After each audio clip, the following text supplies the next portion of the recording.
Pemirsa, dalam wawancara eksklusif Panji Gumilang di program Kick Andy Double Check Metro TV, pimpinan Ponpes Al Zaitun menuding MUI ingin menjatuhkan dan mengambil alih Al Zaitun.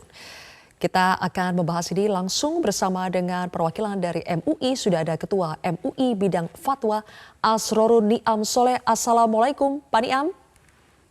Waalaikumsalam warahmatullahi wabarakatuh. Gimana kabar Mbak Zilvi?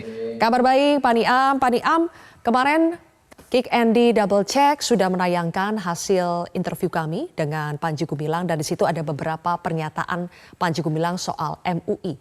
Yang pertama mungkin Pak Niam juga menyaksikan ketika Panji Gumilang menyebut MUI ini sebagai sarang teroris.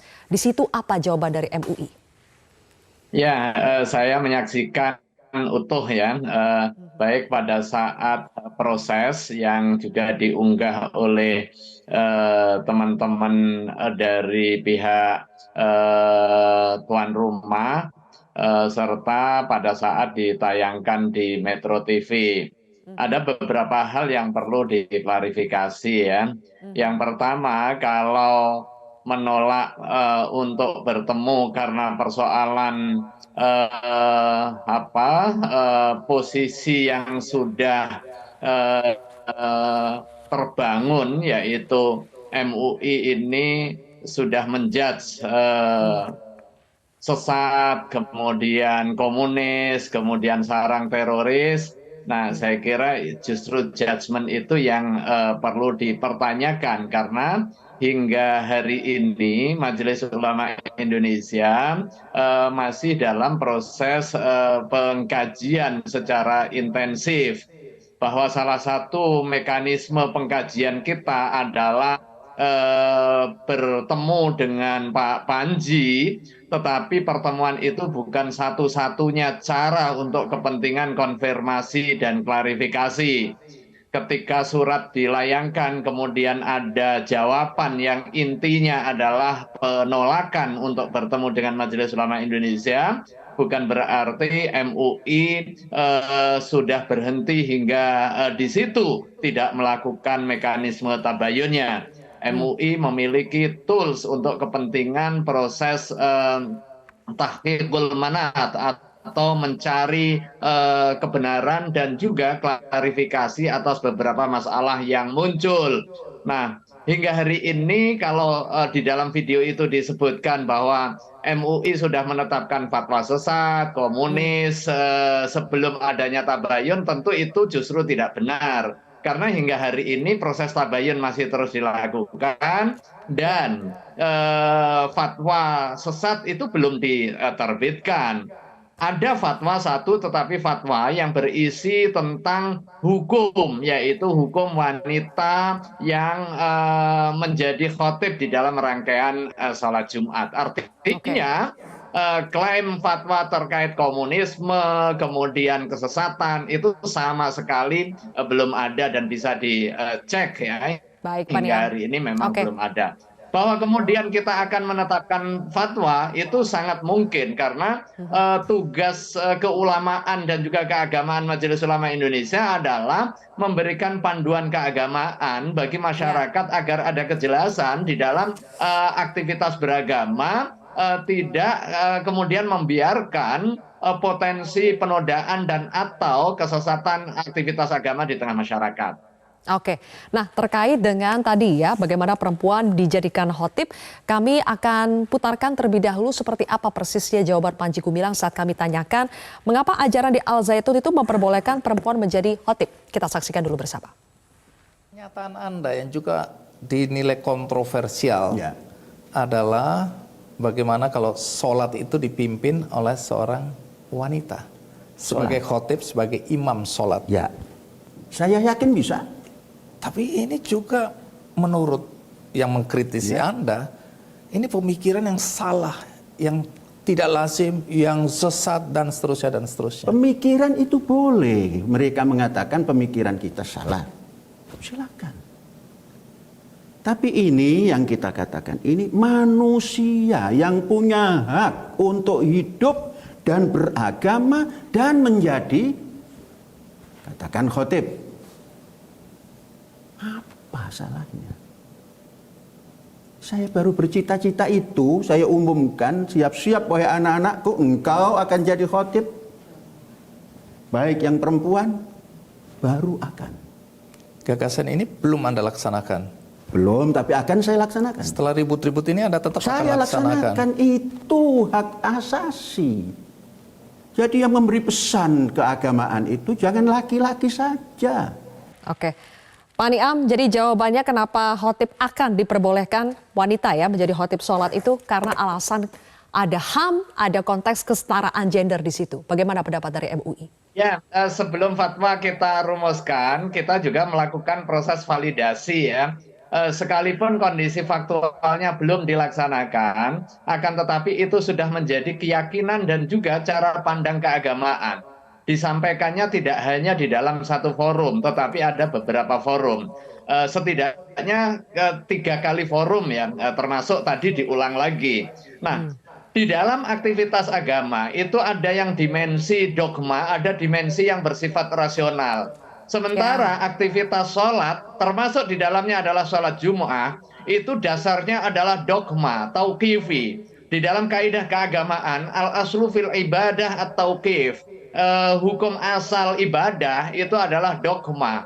Dan prinsipnya adalah haram sampai ada dalil yang memberikan petunjuk mengenai kebolehan dan juga tata cara pelaksanaannya. Nah, artinya kalau pendekatan keagamaan yang dasarnya adalah dogma, pelaksanaannya adalah kita mengikuti, kemudian kita mengkreasi dan kemudian membangun narasi dengan pertimbangan nalar atau hak asasi, tentu ini salah. Bahkan kemudian bisa sesat jika itu kemudian didakwahkan dan juga dipraktekkan.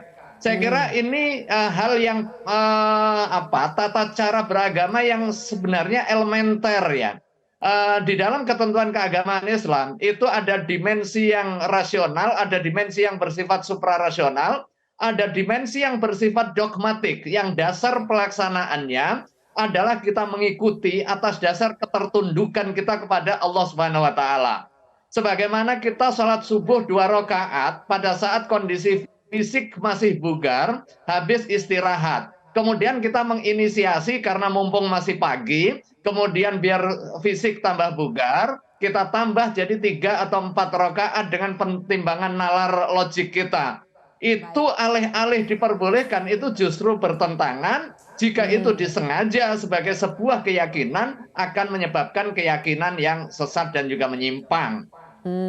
Oke, baik. Jadi Pak Niam, kalau untuk urusan tata cara ibadah atau beragama itu maksudnya dogma ya. Jadi tidak bisa dengan pendekatan rasional atau logis begitu ya Pak?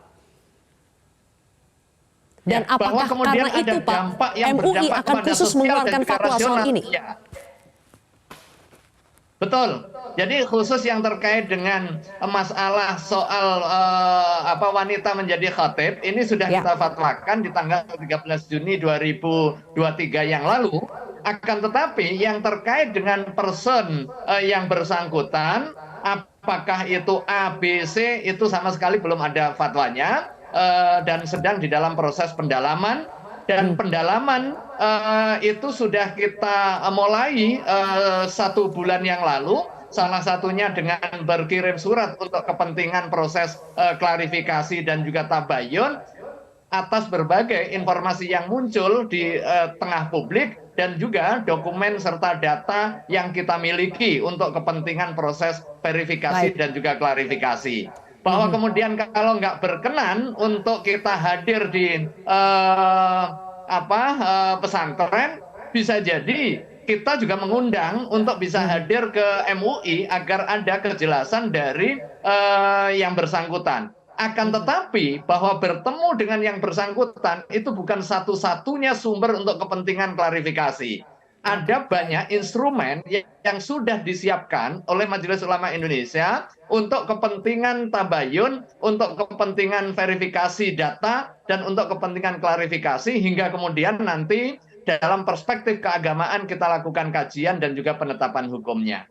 Baik Pak Niam, ada satu lagi pernyataan dari Panji Gumilang yang ingin kami putarkan, yaitu terkait dengan MUI yang ingin mengambil alih Ponpes Al Zaitun. Kita akan simak dulu bersama. Lembaga yang ngoceh di Jakarta itu juga mengatakan, pendidikannya benar, pimpinannya yang tidak benar katanya. Logik juga nggak terima itu. Logika sehat nggak terima. Inilah dalam rangka mau menghancurkan pendidikan bangsa ini. Sudah pun belum bisa membangun tempat pendidikan seperti ini, kemudian menginginkan punya seperti ini, kemudian menyarankan untuk dipisahkan antara pimpinan dan proyeknya, nanti dikuasai dengan mudah. Tidak begitu, Mas, di negara Republik Indonesia ini yang punya Undang-Undang Dasar 45 ini. Baik, Pak Niam, mendengar pernyataan seperti ini bagaimana ya kira-kira bisa mengakhiri polemik berbagai tudingan MUI ke Ponpes Al Zaitun atau sebaliknya dari Panji Gumilang ke MUI? Ya, terima kasih ya. MUI tidak berpretensi kepada hal-hal yang bersifat properti atau bersifat perizinan dan lain sebagainya.